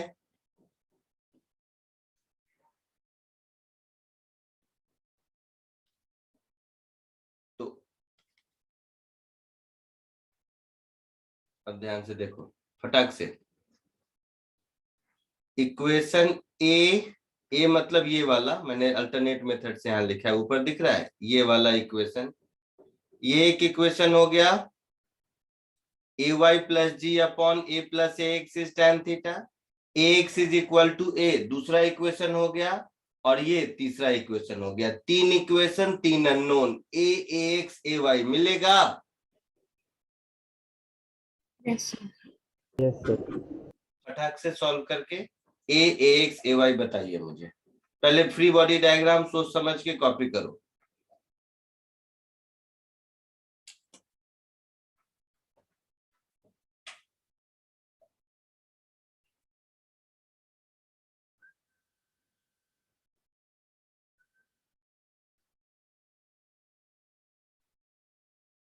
सब मिल गए वैल्यूज। क्या बोले, नहीं समझ में पाया मैं। सब वैल्यूज मिल गए सॉरी, सर, एक्सेलरेशन के वैल्यूज मिल गए। आवाज क्लियर नहीं है। एक्सेलरेशन ऑफ वाई मिला। सर ए और ए एक्स तो सेम है, तो उनकी value 2g upon 2 tan theta plus cot theta मिला। ए एक्स की वैल्यू, ए और ए एक्स, यस। Very good. तो ए मिल गया और एक्स दोनों की वैल्यू क्या मिल गई बताइए, 2g upon 2 tan theta plus cot theta.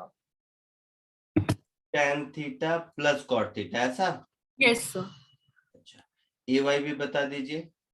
g into 2 tan theta minus cot theta upon 2 tan theta plus cot theta. g into 2 tan theta upon, sir 2 tan theta minus cot theta, like whole multiply.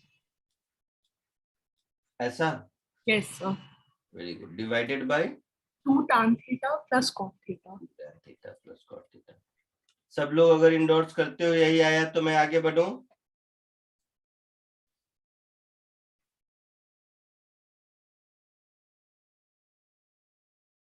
बोलो।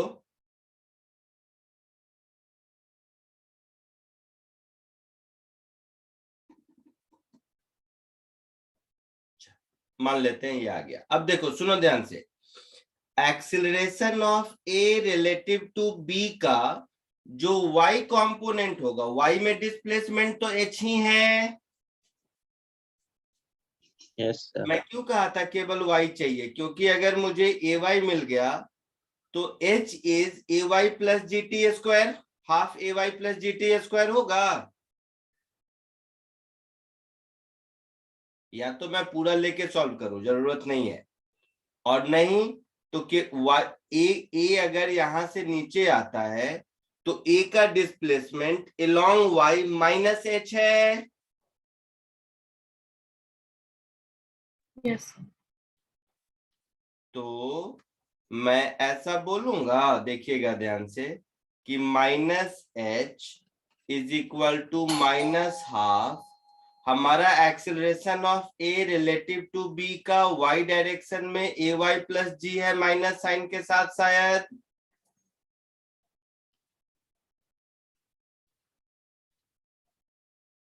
ऊपर अभी देखा था ना, दिखाया था मैं, अपना अपना नोटबुक देखो।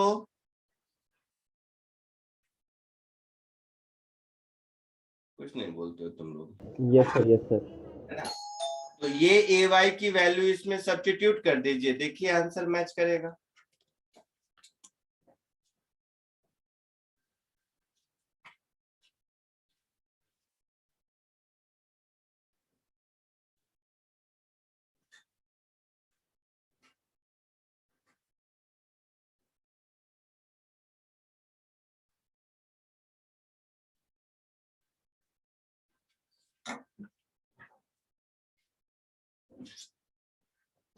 ये एक्सप्रेशन समझे या नहीं कि minus H is equal to minus half A Y plus G T square. Yes, sir. Yes sir समझे। सब लोग समझे हैं? ए वाई का वैल्यू इसमें पुट कर दीजिएगा, आंसर आ जाएगा। देखिए करके फटाक से मुझे कंफर्म कीजिए आंसर।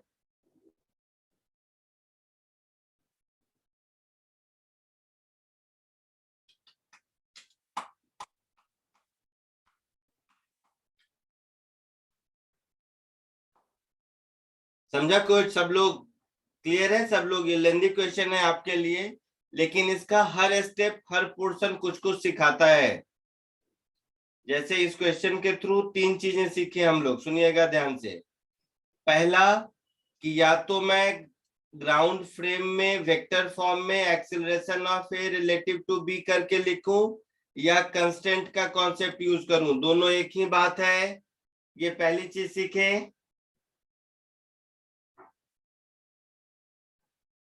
है ना? हाँ सर। इतना सिखाने के लिए ही आज ये क्वेश्चन कराना था मुझे। दूसरा कि acceleration of A relative to B का मैं कोई भी कंपोनेंट निकालूं, फाइनली ए को with respect to B H नीचे लाना है, तो मुझे अलोंग द इंक्लाइन पूरा एक्सीलरेशन निकालने की जरूरत भी नहीं है। ठीक है? तो वैल्यू पुट करना, आई होप आंसर आ जाएगा, आ ही जाएगा, नहीं कुछ नहीं है इसमें। ठीक है? किसी को आया तो जल्दी बोलो, फिर आगे बढ़ने में मुझे आसानी होगी। मिल गया आंसर, मैच कर रहा है ना? यस। सबका करेगा वो, कुछ नहीं है इसमें। तो ये क्वेश्चन घर जाके 2-3 बार प्रैक्टिस करना आप लोग, ठीक है? और प्रैक्टिस कर लोगे जब सब लोग, क्योंकि देखो मेरे बताने का बहुत ज्यादा मतलब नहीं है, फिर मैं आपको इससे एक छोटा सा तरीका और बताऊंगा, ठीक है? लेकिन ऐसे बताऊंगा तो समझ नहीं आएगा। चलो नेक्स्ट क्वेश्चन कौन सा था? ये आज एक मजा आया, इसलिए कहता हूँ अच्छे डाउट से ना टीचर खुश होता है। ये कौन सा था? क्वेश्चन नंबर 7 था क्या? Next one 12, 13, 14। सर 13 नहीं है, 13 हो। 13 नहीं है, ठीक है, तो 12 देखते सर 24 भी हटा दो। 24 भी हटा दो। ये जो क्वेश्चन अभी आपने पूछा ना 7th, ये इस चैप्टर का one of the best question है पार्ट्स में। मतलब आधे में केवल दोनों के एक्सेलरेशन का रिलेशन पूछे, कभी एन पूछ ले, फिर फाइनली ये पूछे, तो इस एक क्वेश्चन में एक ही दे दिया है, नहीं तो इससे 3-4 क्वेश्चन बन सकते थे। समझे आप लोग? केवल एक्सेलरेशन ऑफ वेज पूछ सकता है, केवल नॉर्मल रिएक्शन पूछ सकता है, केवल दोनों के एक्सेलरेशन में रिलेशन पूछ सकता है, तो इसलिए अपने आप में बड़ा क्वेश्चन था। Next question number 12।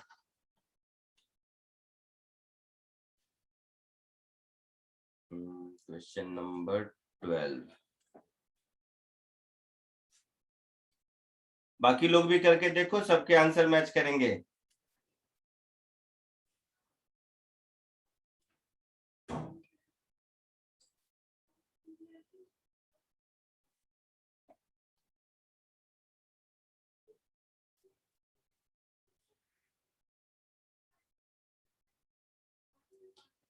क्वेश्चन दिख रहा है सबको?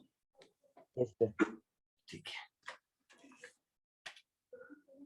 ये जो मैंने असाइनमेंट दे रखे हैं ना, ये थोड़ा सा अगर ऐसी और मैं सॉल्व किया होगा तो दिख रहा होगा ना, उसके रेस्पेक्ट में कुछ ज्यादा ही डिफिकल्ट लगेगा, लेकिन बिलीव मी, हैबिट डालो। मेरे ये वाले असाइनमेंट सॉल्व करने के पूरे फिजिक्स में कर लिए, तो यहाँ क्लास में असाइनमेंट सॉल्व करने में तो दिक्कत ही होगी, बट एग्जाम का लेवल ऑफ डिफिकल्टी हमेशा से इससे कहीं इजी रहेगा। लेकिन ये डिफिकल्टी लेवल नहीं करोगे तो एग्जाम वाला भी डिफिकल्ट लगेगा। सर आप इस वीक भी एक दे रहे हो? क्या बोल रहे हो? सर आप इस वीक भी एक असाइनमेंट दे रहे हो? क्या सर आप इस हफ्ते भी एक दोगे असाइनमेंट? नहीं सुना मैं। सर तो असाइनमेंट बोल रहा है कि इस हफ्ते भी आप ये असाइनमेंट देने वाले हो क्या, ऐसे वाली? असाइनमेंट मेरे पास बहुत है, लेकिन आज मेरा था कि अगर मैं आगे स्प्रिंग फोर्स पढ़ाऊंगा तो फिर स्प्रिंग वाले एक असाइनमेंट दूंगा। इससे पहले भी जो 2-3 दिया है मैंने, ये तो 5th है ना, 4 हाँ। असाइनमेंट और दिए होंगे, वो सब कंप्लीट हो गया है। चाहिए तो बोलना, बहुत है मेरे पास, कोई दिक्कत नहीं है। अब ब्लॉक ए 25 kg, तो ये है 25 kg का, rest on incline plane surface and 15 kg counter weight B attached to the cable as shown. Neglecting to determine the acceleration of A, acceleration of B, tension in the cable. B tension in the cable after system is released. Cable is parallel to plane. तो 25 kg block A, 15 kg block B. Incline plane मुझे लगता है rest में है। Yes sir. मतलब fixed है। देखो नीचे ग्राउंड में ऐसा ऐसा बनाया है, मतलब फिक्स्ड है।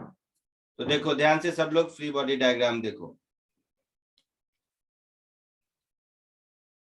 ये इंक्लाइन प्लेन हो गया फिक्स्ड आपका।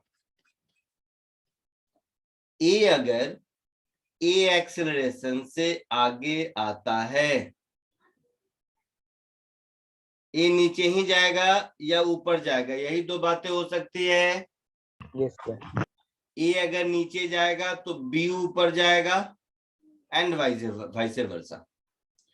तो स्ट्रिंग कंस्टेंट से ये दिख रहा है कि ये अगर ए नीचे आएगा तो ये ए ही ऊपर जाएगा, न कम न ज्यादा। Yes sir. लेकिन ए के साथ साथ बी नीचे भी तो आएगा। Yes sir. ग्रेविटी। ए के साथ साथ बी नीचे भी तो आएगा। Yes sir. अच्छा, तो अब फ्री बॉडी डायग्राम देखो बी का। बी का इधर बनाता हूं, ए का इधर। बी पर टेंशन इन द स्ट्रिंग इधर एक्ट कर रहा है ना। हाँ mg इधर एक्ट कर रहा है। mg का कंपोनेंट ये 30 डिग्री, तो mg cos 30 डिग्री इधर एक्ट कर रहा है और mg sin 30 डिग्री इधर एक्ट कर रहा है। और ये दोनों एक दूसरे पर इंटरेक्शन फोर्स लगाएंगे। Yes sir. Yes sir. A B पर और बी ए पर फोर्स लगाएगा। तो ए बी पर अगर एन इधर लगा रहा है तो बी ए पर उतना ही एन इधर लगाएगा, है ना। हाँ सर। अब ए का फ्री बॉडी डायग्राम देखो। ए पर उतना ही एन इधर लगा,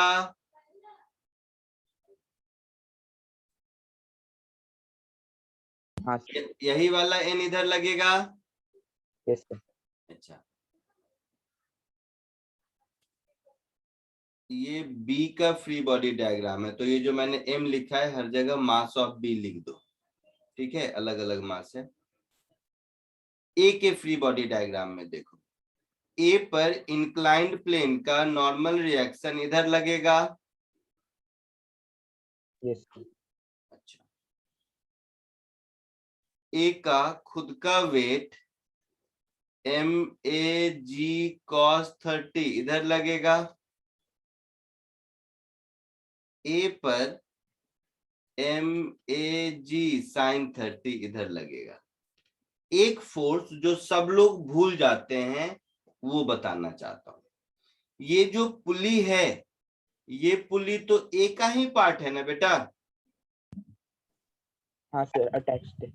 ये पुली पर टी इधर लग रहा होगा और Yes, टी sir. इधर भी लग रहा होगा। तो ब्लॉक ए पर ये सब लोग भूल जाता है, टी हम इधर भी लगाएंगे और उतना ही टी इधर भी लगाएंगे। ये हम लोग भूल जाते हैं हमेशा। अब फ्री बॉडी डायग्राम मेरा कंप्लीट हो गया। यहां तक किसी को कोई दिक्कत है तो बोलो। सर वो टी का वापस बताइए ना। टी का वापस बता रहा हूं कि चलो मैं ऐसे कर देता हूं। ये ब्लॉक ए है, ये ब्लॉक ए के साथ कुछ रॉड वॉड टाइप का अटैच्ड है और उस पर ये पुली है, यही कहानी है। तो ये पुली को टेंशन इन द स्ट्रिंग इधर भी पुल कर रहा होगा और टेंशन इन द स्ट्रिंग इधर भी पुल कर रहा होगा, है ना। Yes sir. तो ये पुली तो ब्लॉक ए का ही पार्ट है ना बेटा, तो ये दोनों फोर्स तो ए के फ्री बॉडी डायग्राम में ही आएगा। देखो पुली ब्लॉक ए के ऊपर माउंटेड है। Yes sir. तो यही दोनों टी मैंने यहाँ बनाया है। ठीक है सर। आगे बढ़े? यस यहाँ तक कोई दिक्कत? No sir. अब इक्वेशन ऑफ मोशन, ये मैंने लिखा है ए से नीचे जा रहा है, तो इसका इक्वेशन ऑफ मोशन होगा, देखिएगा ध्यान से, M A G sine 30 degree plus N minus T is M A into A, हाँ या ना। इसका इक्वेशन ऑफ मोशन, यहां पर फिर ध्यान देना है, जैसा मैंने कहा ये ए एक्सीलरेशन से इधर भी जा रहा है और साथ ही साथ ए एक्सीलरेशन से इधर भी जा रहा है, ए के साथ, ब्लॉक ए के साथ। Yes sir. है ना।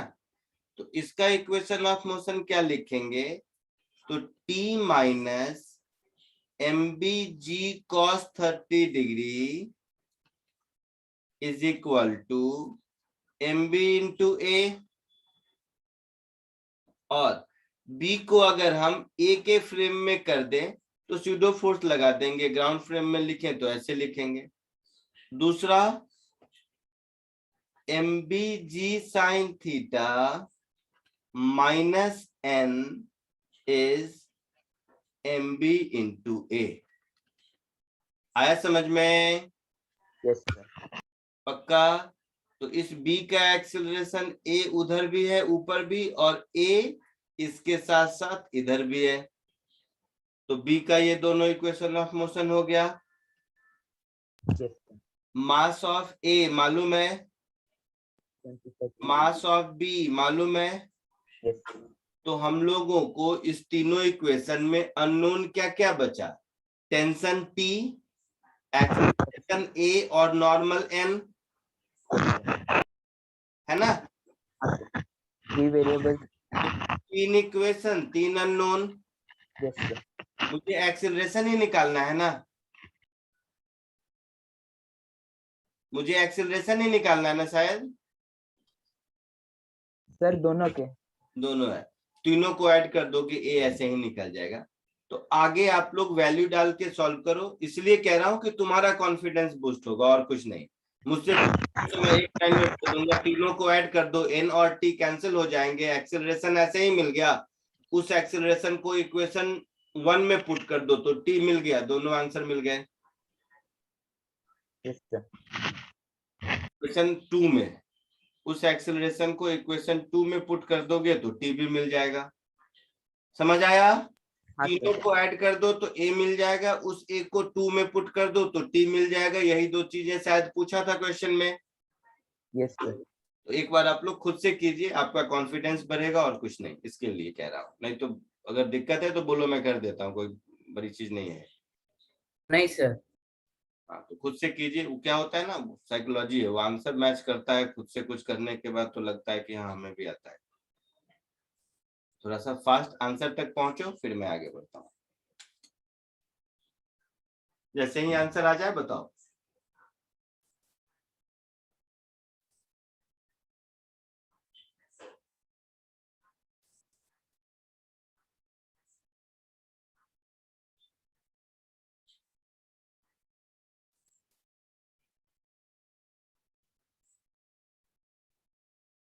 सर आ गया।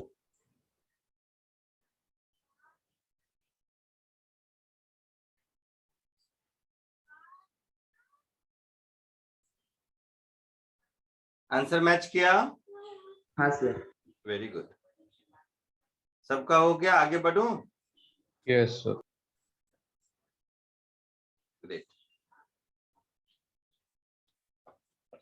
कुछ जो अच्छे क्वेश्चन पूछोगे उसके लिए ठीक है, ये अच्छा क्वेश्चन था, ये भी ठीक था मतलब।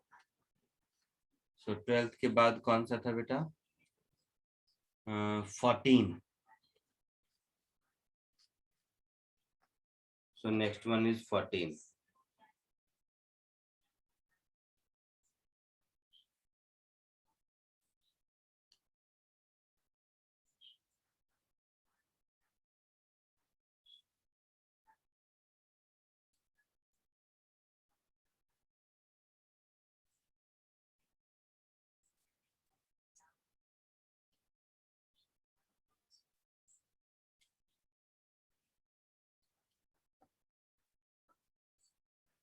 An object moving with constant velocity in a non-inertial frame of reference A must have non-zero net force acting on it. तो moving with constant velocity, तो कांस्टेंट वेलोसिटी से जा रहा है in a non inertial frame of reference. तो non inertial frame of reference से constant velocity में जा रहा है, तो इस पर नेट फोर्स 0 नहीं होगा। Yes sir. क्योंकि नेट फोर्स 0 होगा उस पर non inertial frame of reference में, बट ग्राउंड के फ्रेम में नेट फोर्स 0 नहीं होगा। नहीं समझे मेरी बात? जैसे आप लिफ्ट के अंदर हैं और लिफ्ट ए एक्सीलरेशन से ऊपर जा रहा है, तो आप पर लिफ्ट के अंदर वाले फ्रेम से नेट फोर्स 0 है। Yes sir. लेकिन बाहर वाले फ्रेम से नेट फोर्स 0 नहीं होगा। वो तो नेट फोर्स 0 है स्यूडो फोर्स लगाने के बाद, और स्यूडो फोर्स तो नॉन रियल फोर्स होता है। तो नेट फोर्स उस पे 0 है ऐसा नहीं है, net force definitely non zero होगा। ठीक है, तो option A is incorrect. may have zero net force acting on it.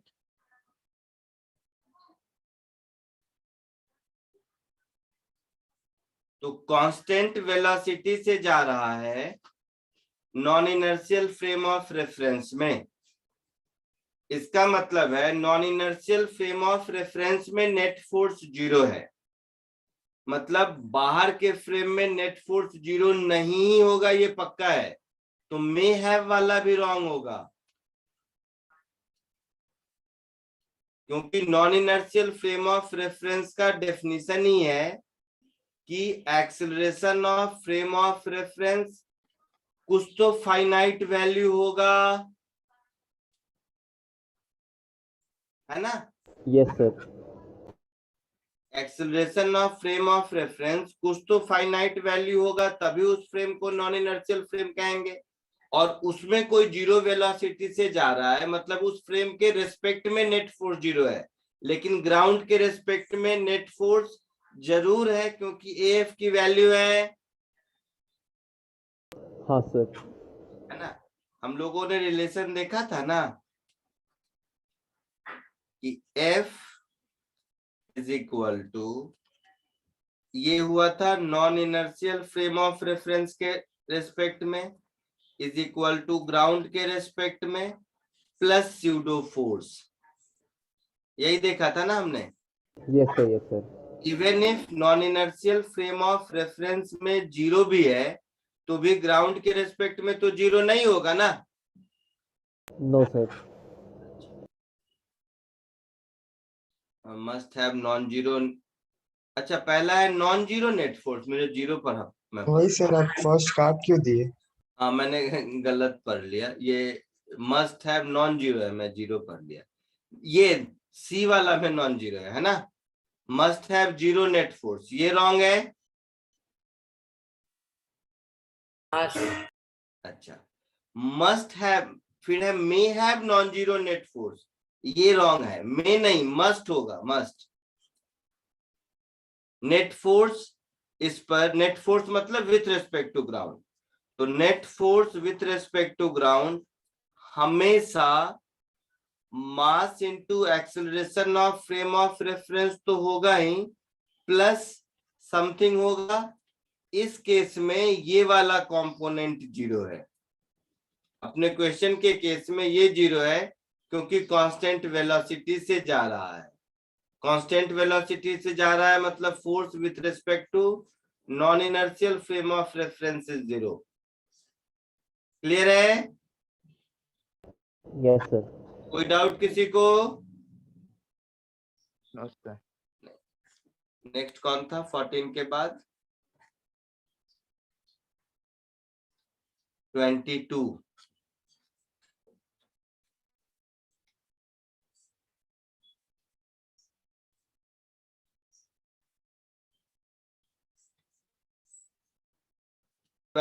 अब शायद कर लोगे क्या? यस सर, हो जाएगा। अभी जो किया था इससे जस्ट ऊपर वाला क्वेश्चन वही था ना बेटा? देख लो जो पूछ रहे हो। यस सर, हो जाएगा अभी। उसमें मास की वैल्यू दी हुई थी, इसमें स्मॉल एम कैपिटल एम है, तो मुझे लगता है होना चाहिए। पक्का? इसमें भी वही एक्सीलरेशन और टेंशन पूछा है जो उसमें पूछा था।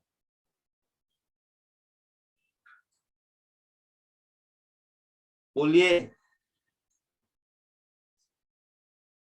यस सर, हो जाएगा। हो जाएगा। तो 22 को हटा दीजिए। 22 के बाद कौन सा है? 8। 8 तो देखते हैं। ये कुछ 8, चलो 8th वाला भी देखो। एकदम ब्यूटीफुल छोटा सा क्वेश्चन है, कुछ सीखने को मिलेगा इससे। सब लोग देखो ध्यान से, है बहुत छोटा सा, सीखने को मिलेगा। ध्यान से देखो। ये फर्स्ट और सेकेंड डायग्राम में फर्क क्या है? सब लोग सुनो सिर्फ। फर्स्ट डायग्राम में बी नीचे आएगा तो ए लेफ्ट जाएगा,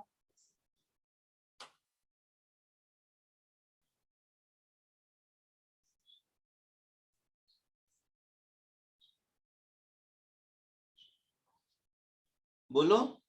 यस सर। बी नीचे आएगा तो ए लेफ्ट जाएगा, तो बी और ए के बीच हमेशा कांटेक्ट रहेगा। ऐसा पॉसिबल नहीं है कि ए और बी के बीच कांटेक्ट नहीं रहे। पक्का? यस सर पक्का सर, बट लाइक उल्टा भी तो बोल सकते हैं, अगर ए लेफ्ट जाएगा तो बी नीचे आएगा। हाँ, केस 2 में बी नीचे आएगा तो ए पीछे जाएगा।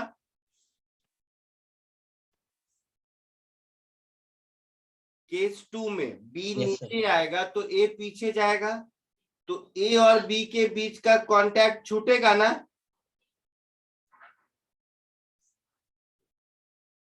यस है ना? तो ये नॉर्मल रिएक्शन का फर्क है। तो केस 1 में ए और बी के नॉर्मल रिएक्शन वाला एन का टर्म होगा और केस 2 में वो एन का टर्म नहीं होगा। समझे?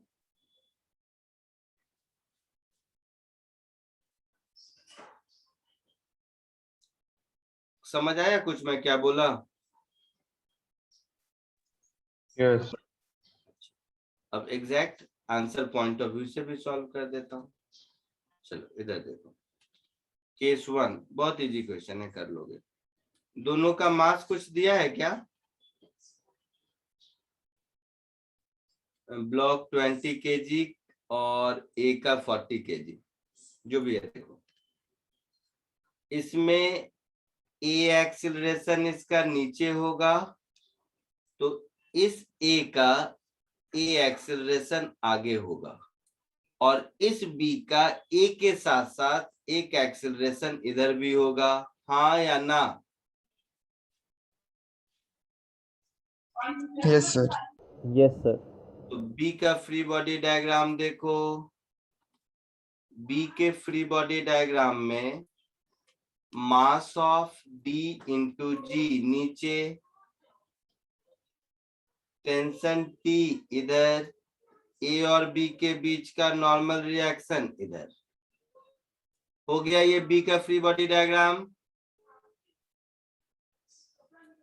हुआ।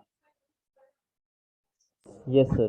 ए का फ्री बॉडी डायग्राम, ए पर उतना ही एन इधर, ए पर टेंशन इन द स्ट्रिंग इधर, ए पर टेंशन इन द स्ट्रिंग इधर, ए पर ए का खुद का वेट पूछा नहीं है, जरूरत नहीं इसलिए, बट होगा इधर, और ए पर ग्राउंड का नॉर्मल रिएक्शन इधर।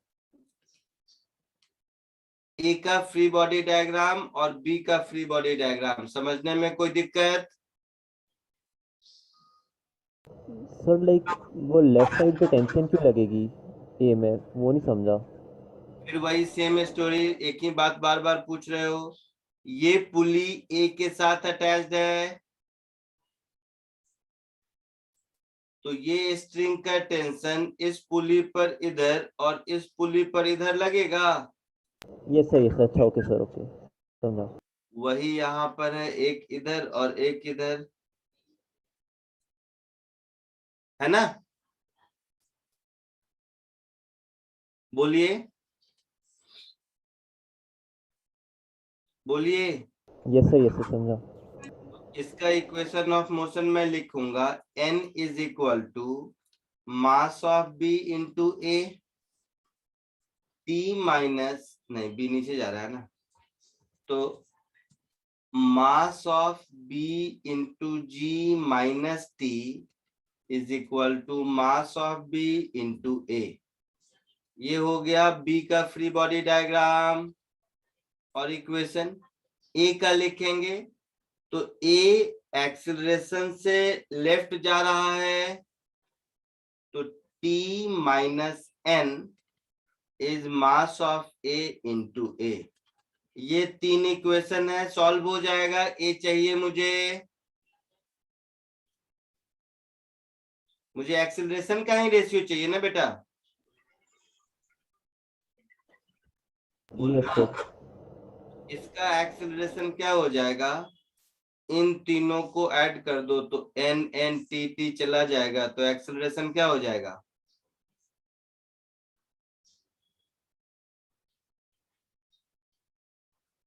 मास of b into G divided by, तीनों को ऐड किया ना, 2mb plus m। Twice of mass of b plus mass of a। ये केस 1 में एक्सेलरेशन मिल गया। बोलो, केस 1 की कहानी ओवर। बोलना। Yes sir. अब यही काम केस 2 में कर लो।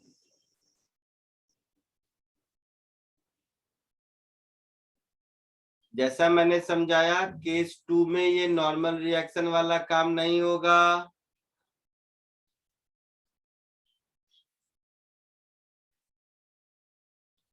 केस 2 में फ्री बॉडी डायग्राम देखो।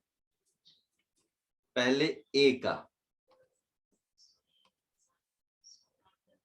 तो ए पर खुद का weight mass of A into G, A पर टेंशन इधर, ए पर टेंशन इधर, ए पर ग्राउंड का नॉर्मल रिएक्शन इधर।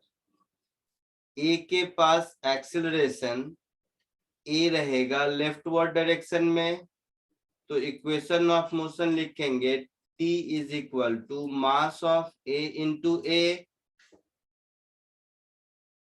क्लियर है? बी के केस में बी पर टेंशन इधर और बी का mass of B into G इधर, और एक्सीलरेशन ए नीचे, नॉर्मल रिएक्शन होगा नहीं, कांटेक्ट छूट जाएगा, बताया था मैंने।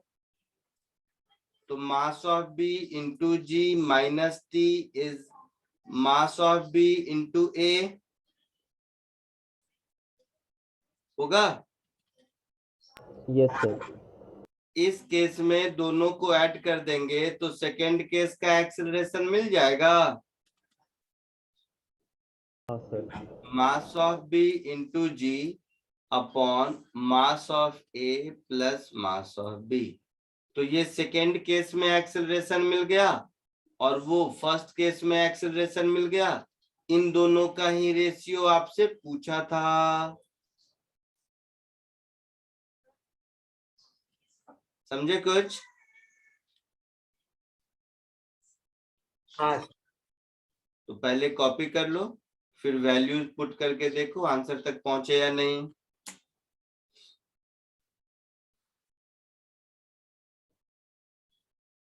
मैं बार बार कह रहा हूं, जिन लोगों को असाइनमेंट में दिक्कत हो रही है, पहली बात तो ये मैं सारे बैच को नहीं देता हूं, बहुत लिमिटेड बैच को देता हूं। फिर भी अगर लग रहा है डिफिकल्ट है तो सबसे पहले आप एससी वर्मा कीजिए और बुकलेट कीजिए, बुकलेट का एक्सरसाइज 1। ये असाइनमेंट में जिसको बहुत दिक्कत हो रही है, सैड फीलिंग आ रहा है, उसको करने की जरूरत नहीं है।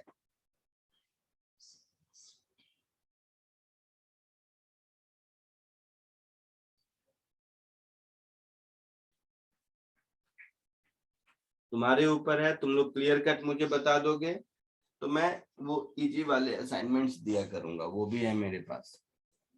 तो इजी मतलब वो भी अच्छे असाइनमेंट है, इजी नहीं, बट वो थोड़ा सा इसमें मैं सोचा कि आप लोगों का लेवल ऑफ डिफिकल्टी थोड़ा इंक्रीज करूं, सोचने का तरीका थोड़ा सा इम्प्रूव करना जरूरी है, क्योंकि क्वेश्चन सॉल्व करके कॉपी भरना कोई काम नहीं है।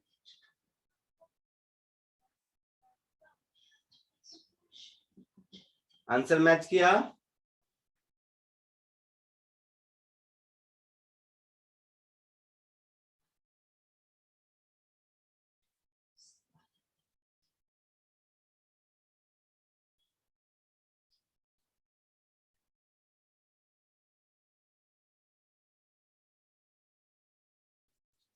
बोलिए।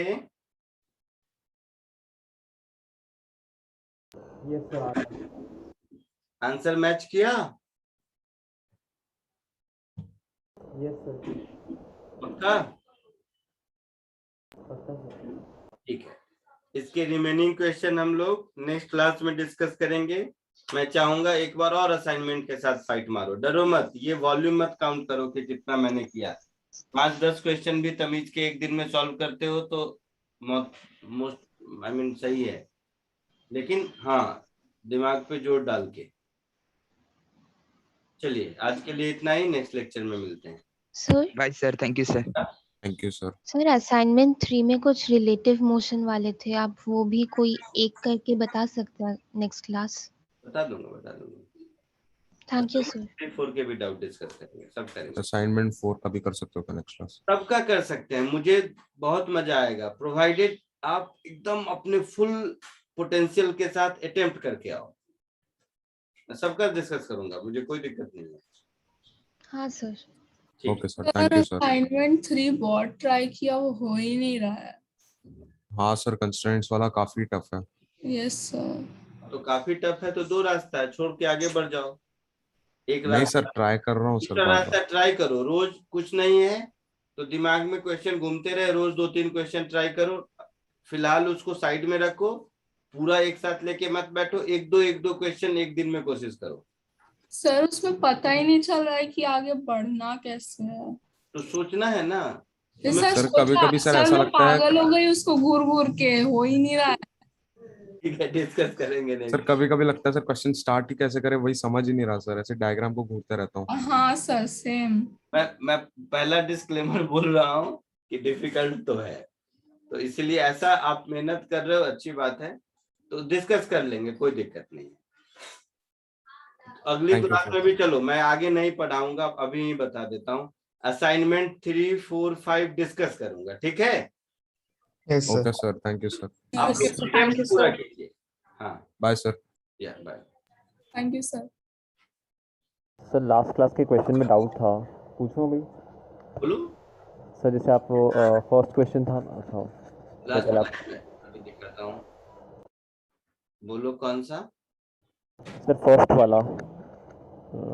हाँ हाँ सर, यही वाला। बोलो। सर इसमें लाइक जो पेंडुलम पीछे ही जाएगा ना, लाइक आगे तो नहीं आएगा, स्विंग तो नहीं करेगा ना ऐसे? क्या क्या? सर जैसे ये जो इस कार के अंदर जो एक पेंडुलम या ऑब्जेक्ट था, वो स्विंग तो नहीं करेगा ना, सिर्फ लाइक लेफ्ट साइड पे ही जाएगा ना? स्विंग मतलब स्विंग करके लेफ्ट जाएगा और वहां इक्विलिब्रियम में आ जाएगा। हाँ सर, लाइक बस पीछे ही रहेगा ना, आगे तो नहीं जाएगा ना राइट साइड नहीं, की आगे तरफ? नहीं जाएगा। आगे कैसे जाएगा? Okay sir. कार में बैठते हो, कार आगे चलती है तो तुम्हें पीछे की ओर मिलता है ना push. Yes sir. Sir like बस कंफर्म कर रहा था कि वो सही था ना जो सोच रहा था, वैसे स्विंग तो नहीं करेगा ना लेफ्ट राइट?